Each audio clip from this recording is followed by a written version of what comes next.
एक है तो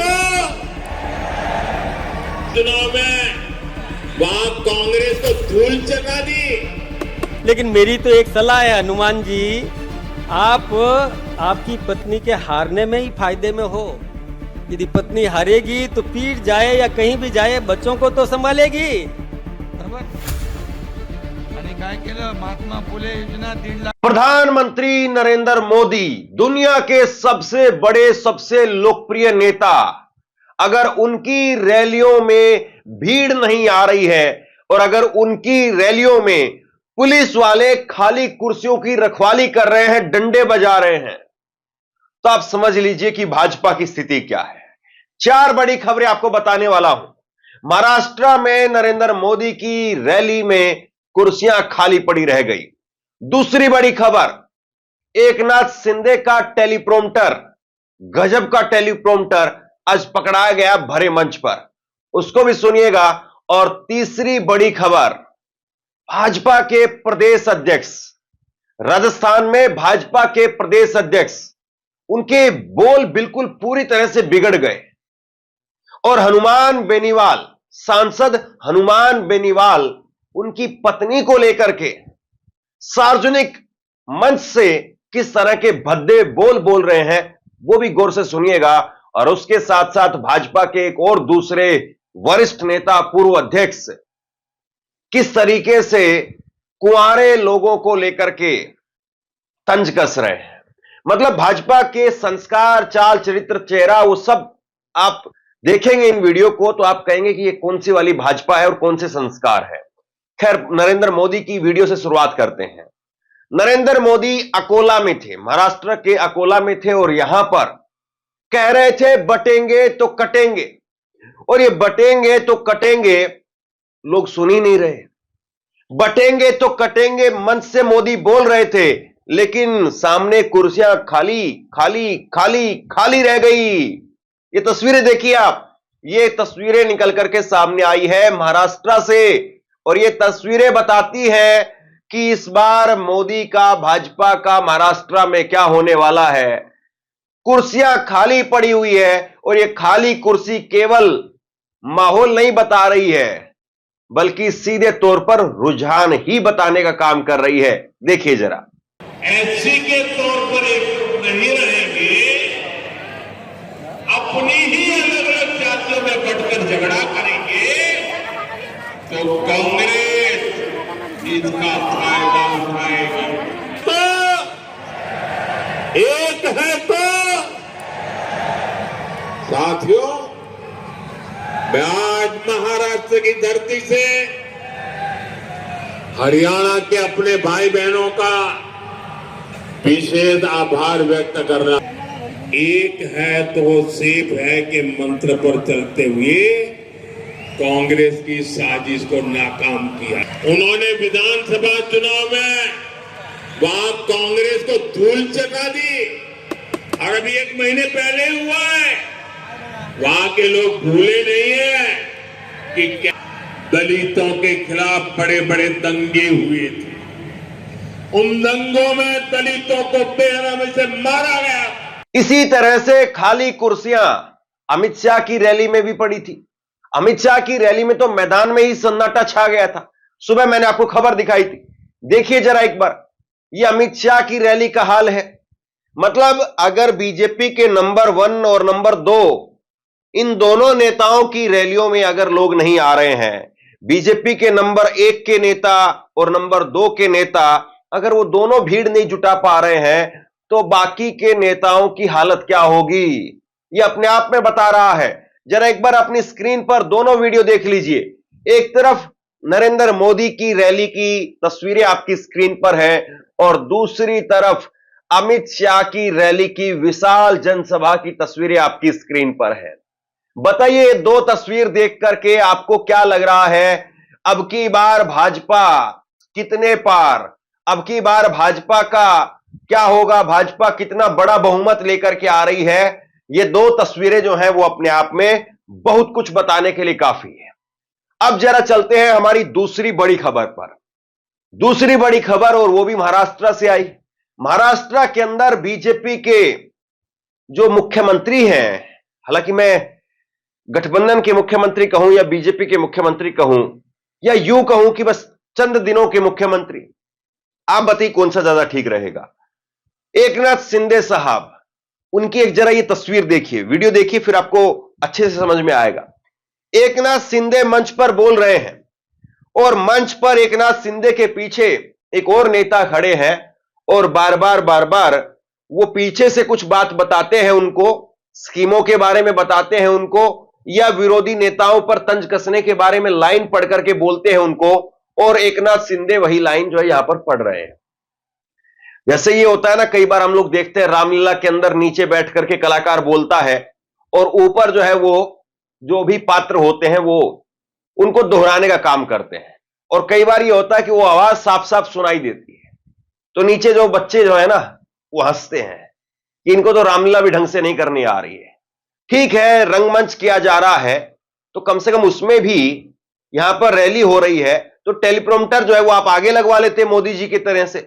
मोदी जी के भी टेलीप्रॉम्प्टर काफी है, खाली होंगे आजकल, एक दो तो कोई ना कोई खाली मिलेगा, आप मंगवा लेते। लेकिन देखिए साहब, ये टेलीप्रॉम्प्टर ने पोल खोल दी। आता सुरक्षित तर घर सुरक्षित, बरोबर। आणि काय केलं, महात्मा फुले योजना 1.5 लाखाची 5 लाख केले. अजून काय केलं, सुदृढ बालक, जागरूक पालक, सुदृढ बालक. अरे बालक, बालक हा देशाचं भवितव्य आहे. दुसरं आरोग्य तरुणाईचं वैभव महाराष्ट्राचे, आरोग्य तरुणाईचं वैभव महाराष्ट्राचं, कारण तरुणाई हे वैभव आहे आपलं.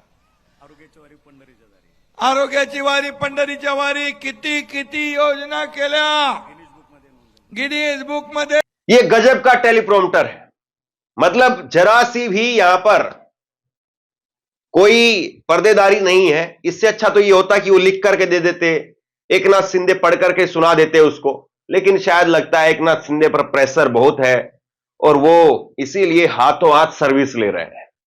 अब चलिए हमारी तीसरी बड़ी खबर पर। तीसरी बड़ी खबर निकल करके सामने आई है राजस्थान से। राजस्थान के अंदर बीजेपी के कोई छुटभइये नेता नहीं, बीजेपी के प्रदेश अध्यक्ष हैं मदन राठौड़। क्या कह रहे हैं बीजेपी के प्रदेश अध्यक्ष? हनुमान बेनीवाल की पत्नी को लेकर के कह रहे हैं कि हनुमान बेनीवाल जी, अच्छा होगा कि आपकी पत्नी हार जाए। क्यों हार जाए? अगर आपकी पत्नी जीत जाएगी तो आपके बच्चों को कौन संभालेगा? और अगर आपकी पत्नी हार गई और आपकी पत्नी पीहर उसके मायके चली गई या कहीं और चली गई तो कम से कम वो बच्चों का देखभाल कर लेगी। और अगर दोनों राजनीति में आ गए, दोनों जीत गए तो बच्चों को कौन संभालेगा? मतलब चिंता इनकी बच्चों की जरूर है, लेकिन भाषा जरूर देखिए आप। एक औरत को सिर्फ बच्चे पालने पोसने की मशीन बना करके क्यों छोड़ना चाहते हैं? आप बताइए कि कितनी और देश के अंदर लोग हैं, अंबानी और अडानी के बारे में कभी ये बोल सकते हैं क्या कि अंबानी साहब आप भी काम कर रहे हो, नीता अंबानी भी काम कर रही है, बच्चों को कौन संभालेगा? बच्चों के पेट बड़े हो गए हैं, उनकी एक्सरसाइज कौन करवाएगा? क्या नीता अंबानी से बोल सकते हैं? क्या अंबानी से बोल सकते हैं ये? या फिर हनुमान बेनीवाल या और दूसरा विपक्ष का नेता वही इनको दिखाई देता है? कभी अडानी से बोल सकते हैं ये कि अडानी साहब आप भी कर रहे हो, आपकी पत्नी भी? क्यों? आपको क्यों दिखाई देते हैं? और बीजेपी के अंदर क्या नेता नहीं है जिनके पिता भी राजनीति में है, पुत्र भी राजनीति में है, पत्नी भी राजनीति में है, बेटा भी राजनीति में है? वंशवाद की ढेरों मिसाल है इनकी, लेकिन हनुमान बेनीवाल इनको क्यों दिखाई दे रहे हैं? अभी मैंने कोई सोशल मीडिया पर देखा कि वो बड़ी चिंता कर रहा था कि मेरी पत्नी यदि नहीं जीती तो वो भाग करके पीयर चली जाएगी। अरे भाई, जब तुम्हें इतना खतरा लग रहा था तो ये रिस्क ली क्यों? ये तो आप जानते हो कि वो जीत नहीं सकती। लेकिन मेरी तो एक सलाह है हनुमान जी, आप आपकी पत्नी के हारने में ही फायदे में हो। यदि पत्नी हारेगी तो पीट जाए या कहीं भी जाए, बच्चों को तो संभालेगी। अरे बच्चों को संभालना जरूरी है कि नहीं? नहीं तो दोनों ही राजनीति करते रहेंगे तो क्या होगा परिवार का? ये समझने की जरूरत है। और इसके बाद में एक और, यहीं से राजस्थान से एक और नेता को सुनिए आप, भाजपा के नेता हैं ये भी, सतीश पूनिया। और क्या कह रहे हैं साहब, ये कह रहे हैं कि कांग्रेस परेशान हो गई है। जैसे शादी के बिना कुंवारा व्यक्ति परेशान हो जाता है, ऐसे ही कांग्रेस सत्ता के बिना परेशान हो गई है। ठीक है, आपको कांग्रेस पर तंज कसना है, आप किसी भी तरीके से तंज कस सकते हैं।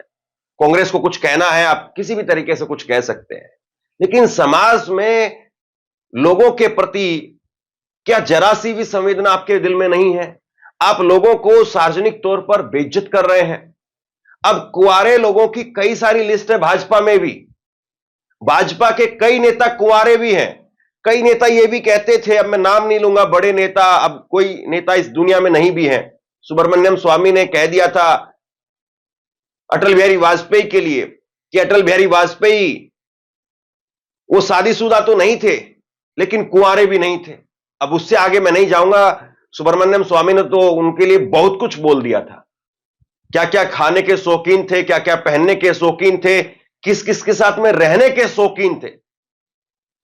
तो पुनिया साहब, कभी जरा भाजपा के भी कुंवारे नेताओं की तरफ देख लीजिए। ये समाज के अंदर कुंवारे लोगों को लेकर के आपको क्यों तंज कसना है? कांग्रेस के साथ में लड़ाई है, सीधे लड़िए भाई। अब तो आप वहां पर सत्ता में हैं, हरियाणा में भी सत्ता में आ गई है, वहां पर भी आप प्रचार प्रसार के लिए गए थे। तो कम से कम शब्दों का थोड़ा तो देख करके, तोल करके इस्तेमाल कीजिए। अब कल को कोई इसी प्रकार की बात मोदी जी के लिए कह देगा, कैसा लगेगा आपको? बुरा लगेगा ना, लगना भी चाहिए। तो ऐसी बातों को राजनीति से थोड़ा पीछे करके रखिए। रघु और डोटासरा ने बयान दिया। मुझे लग रहा है कांग्रेस के लोगों में एक तो उनकी पुरानी आदत है, परंपरागत आदत है, क्योंकि उन्होंने वोट बैंक की राजनीति की, देश के लोगों में एक भ्रम फैलाकर सत्ता हासिल करी। बिना सत्ता के ये लोग बहुत ही ज़्यादा परेशान हो जाते हैं, बौखला जाते हैं। इतना बौखला जाते हैं कि जैसे कुंवारा आदमी शादी के लिए विचलित रहता है। और इसलिए मुझे उनकी नेक सलाह है कि वो परिस्थितियों को स्वीकार करें। वो हार चुके हैं, सत्ता से बाहर हैं। उनको, हम लोग भी विपक्ष में थे, हम लोगों ने मुद्दों पर लड़ाई लड़ी थी।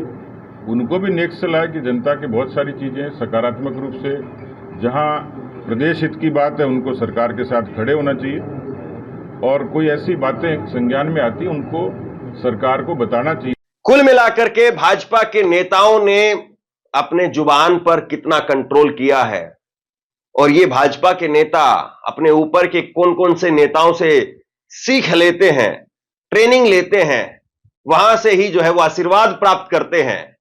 क्योंकि भाजपा के ऐसे बहुत सारे नेता हैं जिन्होंने ऐसी ऐसी बातें बोली, फिर वो ऊपर ऊपर ऊपर ऊपर चलते चले गए। खैर, चाहे महाराष्ट्र का चुनाव हो, झारखंड का चुनाव हो, चाहे राजस्थान के अंदर उपचुनाव हो, चाहे उत्तर प्रदेश में उपचुनाव हो, भाजपा की हालत आपको सच में कैसी नजर आ रही है? क्या भाजपा इस बार विधानसभा चुनाव में और उपचुनाव के अंदर जबरदस्त तरीके से जीत हासिल करेगी?